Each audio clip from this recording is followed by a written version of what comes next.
I'm Toby Lapinski for the New England edition of the Fisherman magazine with this week's web fishing video forecast. I'm going to start things off as always in Connecticut, where fluke fishing remains quite good inside Long Island Sound, and Jaime Golden checked in with another fine flattie that she caught this week, this time a nice 5-pounder as she landed off of the Westbrook, Connecticut shore.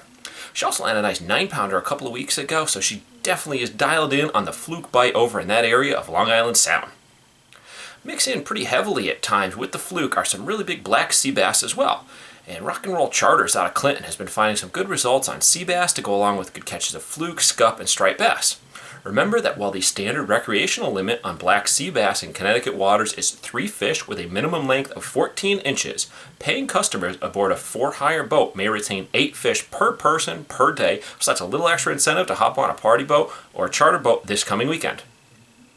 Over in Rhode Island, we've been seeing some continued success with fluke and black sea bass, as well as some slow-to-improve action on striped bass off of Block Island. That being said, the biggest news in Rhody waters of late has been the odd and unexpected catches that have been made. On Sunday, fishing aboard the Francis fleet, Greg Cutillo of Norwalk, Mass. landed a 43-pound red drum on an 8-ounce chartreuse bucktail meant for a fluke. Now, a few of these southern fish are landed up here every summer, but this is the largest one that I've heard of since a 48-pounder was landed on a bunker chunk a few years ago right off the Charlestown Breachway. Continuing with the unexpected catches, Captain Tony of Booked Off Charters was out fluking with some friends and family off of Block Island recently when a Mako shark followed a hooked dogfish up to the side of the boat. He then took quick action and deployed a bait from the live well on a shark rod and was rewarded with a 500-pound plus Mako. All I can say to that catch is wow.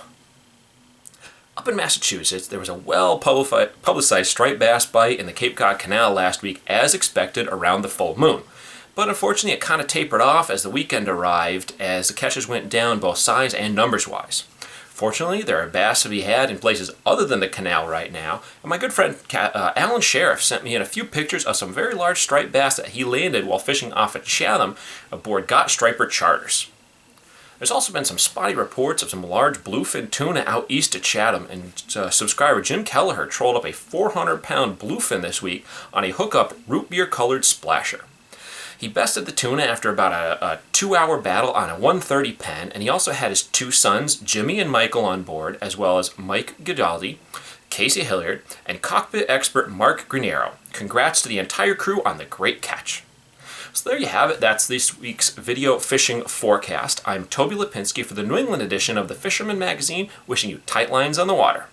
To receive the latest fishing reports, subscribe to the Fisherman's YouTube page. Click subscribe, then click the settings button and check Send Me Updates. You'll now receive notifications of the latest Fisherman YouTube videos and reports.